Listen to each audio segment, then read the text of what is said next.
Welcome back, guys, to AZ Sports Roundup, and today we're going to be doing the first thing in the entire history of AZ Sports Roundup, making a podcast in a Cybertruck. Definitely new, but we're going to be recapping ASU's big win over Baylor, and let's get to the intro.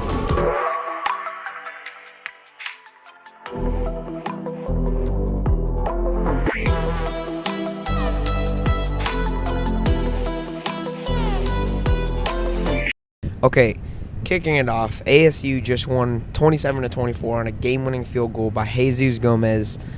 That's a big win for ASU, and they really needed that if they want to continue on their path back to the Big 12 championship.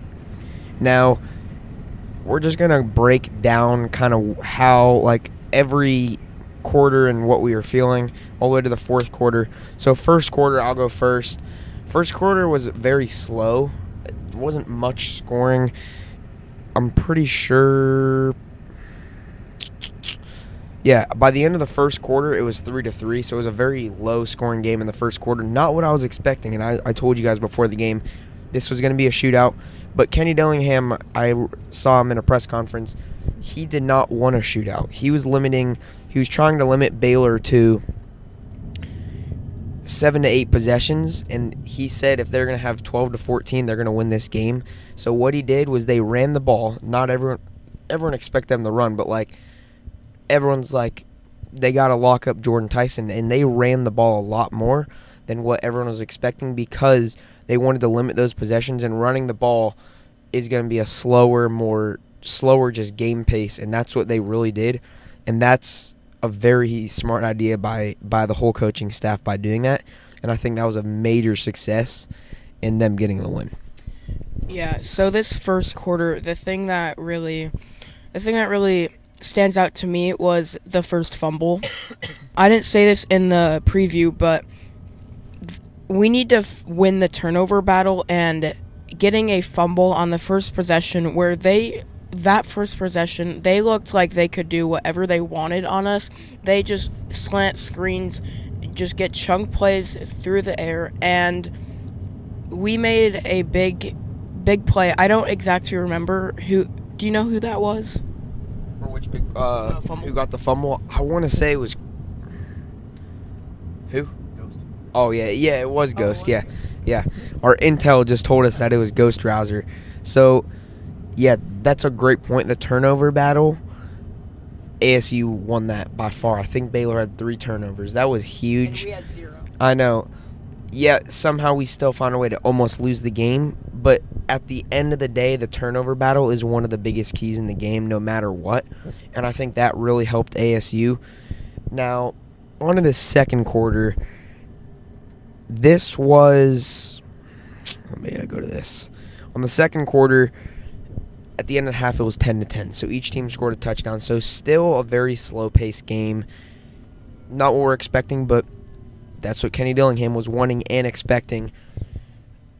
So we were just we weren't shocked. We weren't, super mad. But it was just kind of a very slow-paced game. And nothing really happened, I would say, in the second quarter that made me think that one team was going to win. It kind of just showed me that this is going to come down to the wire. And it's either going to go to overtime or a team's going to be winning by 7 or less points at the end of the game, and it's just going to come down to that. So that's really what I was thinking going into the second quarter.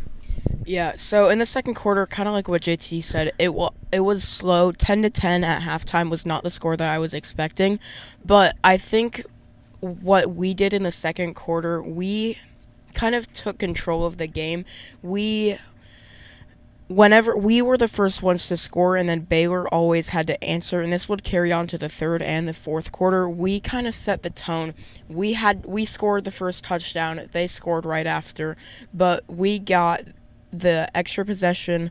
We scored first, and ultimately that's what won us the game with that field goal at the end because there was no time for Baylor to answer. The second quarter, kind of like what JT said, no team really asserted themselves as they're the clear favorite to win. It was still anyone's game, and it's basically 0-0 at half. There's just 2 quarters of football. put everything aside, and we'll just go to the third quarter. Okay, so first thing I'm going to say before we move on, that was one of the longest games I think I've ever been to. That was like not an overtime game. Actually, I don't even know if I've ever been to an overtime game, but that was just a very long game because I don't know what it was. There was a massive injury at the start of the game. I have never seen a stretcher, like a stretcher van, come out that quick. Like, it was 5 seconds after the guy was down. It was very crazy. But that guy was okay, and that was awesome. But going back to the longevity of the game was really crazy. TV breaks so much. It was just kind of crazy. But into the third quarter, at the end of the third quarter, it was 13-10 ASU. 3 points scored in the third quarter. This was just a very slow-paced game, and it turned out to be a very great game for Jesus Gomez, and he was putting on a show kicking. But other than that, it was really nothing. It was how it went was a punt by ASU, then a fumble, then a fumble by Baylor, then a field goal by ASU, then another punt by Baylor. ASU got a turnover on downs, and then Baylor threw an interception. So that was just a very sloppy performance in the third quarter by both teams. And I was getting a little bit excited because I was like, okay, we got the lead going into the fourth quarter, but Baylor was they showed that fourth quarter hype video, and the fans started going crazy. It was a really cool video, but yeah, third quarter. So yeah, this was when we started to realize just the struggling of the red zone offense. I think we got into the red zone every single drive. We had a field goal, a turnover on downs. Actually, we did have a punt on the first drive of the third quarter, but this hasn't really been a problem, mainly because we had Cam Scatterboot. I feel like this is one area where him not being here, we miss him, but ultimately, I do think eventually we can get it done. The red zone offense just does need to improve. The defense, though, they stepped up. The fumble, I think Josh Cameron on a hit by, I forget. I feel like it was it was the linebacker. I don't know. That was huge. And then the interception by Keith Abney, that was also huge because Baylor was getting momentum once again, kind of like the first drive. They were getting momentum, but Keith Abney, it was a great catch. He had to extend his arms onto the sideline.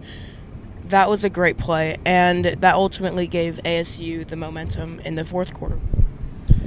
Yeah, so in the fourth quarter, I'm just going to give you guys a little ASU, the possession battle. They overall won it by one possession, and that one possession changed the entire game, and I think that is a big reason that they won the possession battle by one game and the turnover battle, and they won the time of possession, which usually whenever you have more possessions, you're going to get that.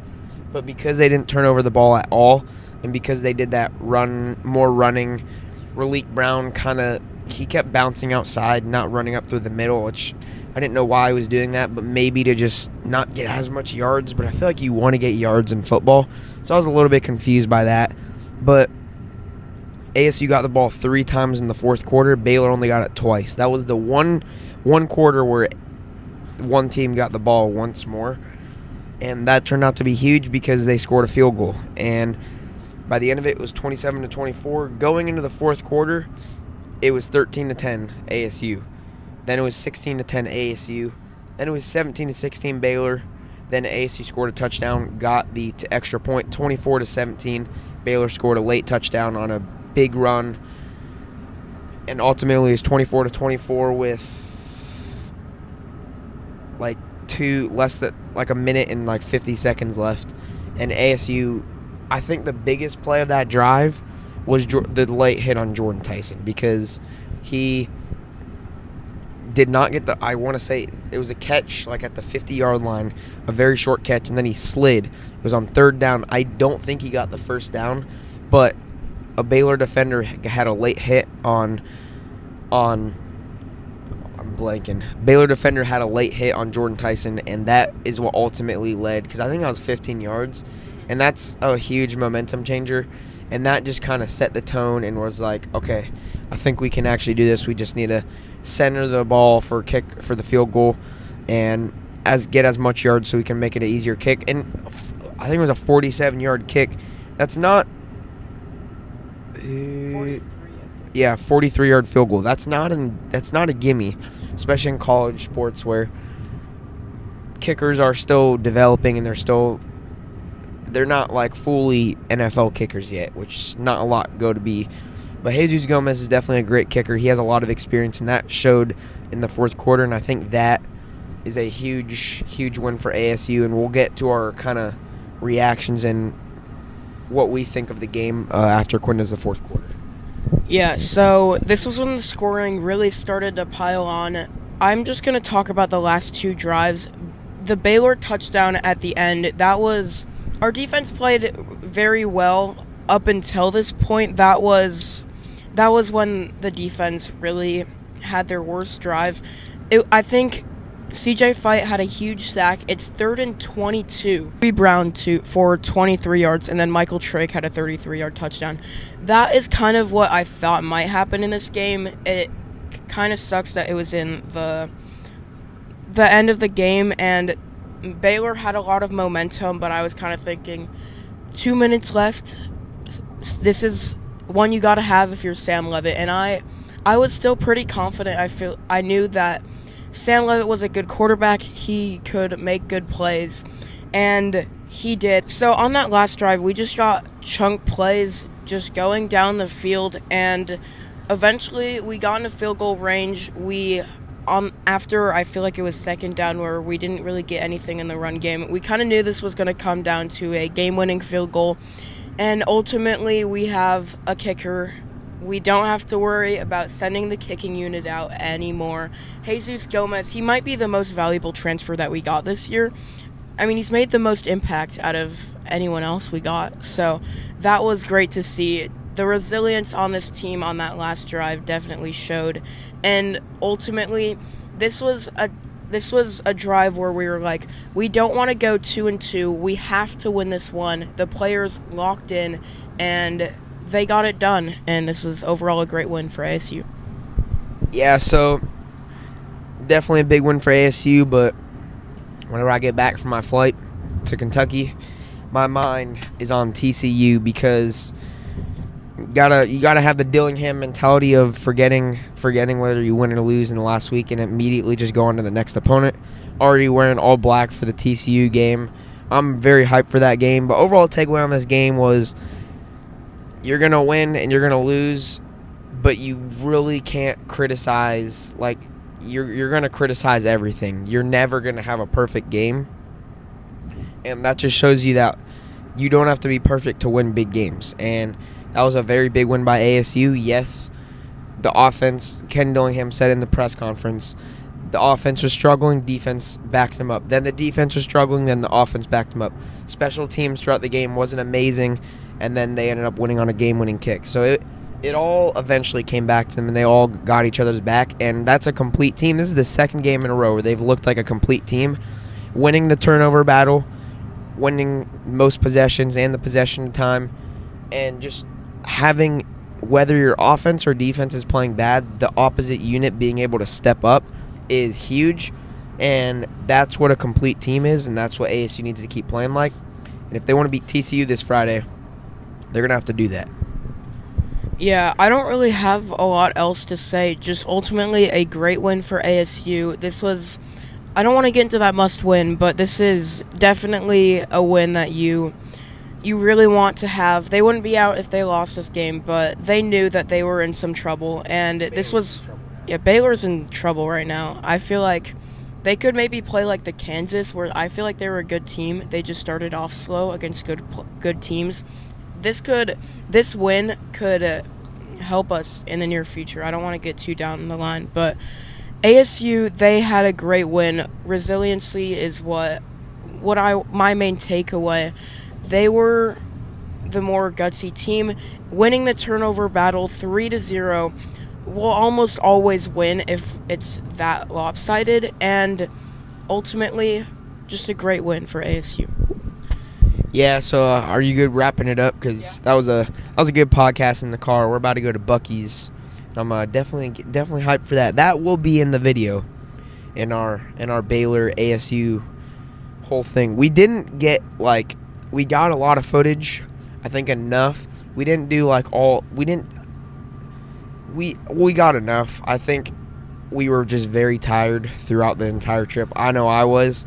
So after the game yesterday, we just ate and went to bed, and then yesterday afternoon we kind of just slept. So we definitely had to get some sleep, but I think the real gem is at the Baylor game.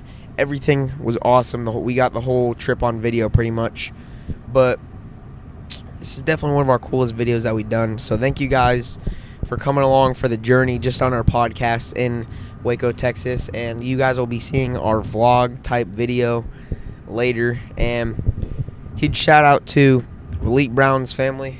I don't remember what your relation is to him, but cool. We met you. You guys are awesome. Little man with the helmet, that was cool. Shout out to that family on the plane. Saved the day. Thank you guys. It's been JT checking out. That's Quinn. Live from Waco. Peace out.